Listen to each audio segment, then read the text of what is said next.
नामांकित कंपनीमध्ये महिला अत्याचाराचं प्रकरण समोर आलेलं त्यातली एक मोठी अपडेट येते।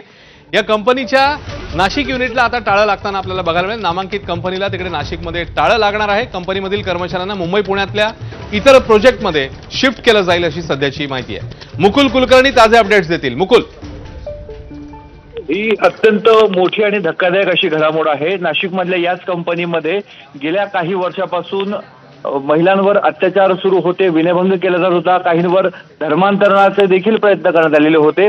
या संपूर्ण प्रकरणाची आता नाशिक पोलिसांनी स्थापन केलेल्या एसआयटीच्या माध्यमातून चौकशी सुरू आहे। तर दुसरीकडे ज्या कंपनीमध्ये हा संपूर्ण प्रकार उघडकीस आलेला होता त्या कंपनीला आता टाळं लागणार आहे, हे जवळपास निश्चित आहे। सूत्रांकडून ही माहिती आपल्याला मिळते आहे।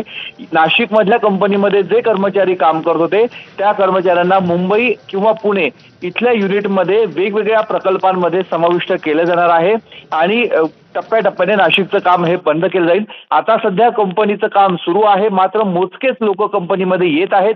ते येण्याचं कारण म्हणजे पोलीस तपास सध्या सुरू आहे। ज्या एसआयटी स्थापन केलेली आहेत, एसआयटीला जी माहिती लागते ती माहितीचा पाठपुरावा करणं, कागदपत्र किंवा इतर तपासणी सुरू आहे, त्यासाठी मदत व्हावी म्हणून काही ठराविक लोक कर्मचारी कंपनीमध्ये येत आहेत। मात्र इतर कर्मचारी सध्या कंपनीमध्ये येत नाहीये आणि जे कर्मचारी होते त्यांना पुण्यात मुंबईत स्थलांतरित व्हायचं नसेल तर त्यांना नाशिकमध्ये दुसरा जॉब शोधण्याची वेळ त्यांच्यावर येणार आहे। मुकुल, धन्यवाद या सगळ्या सविस्तर माहितीबद्दल। आता पुढची बातमी।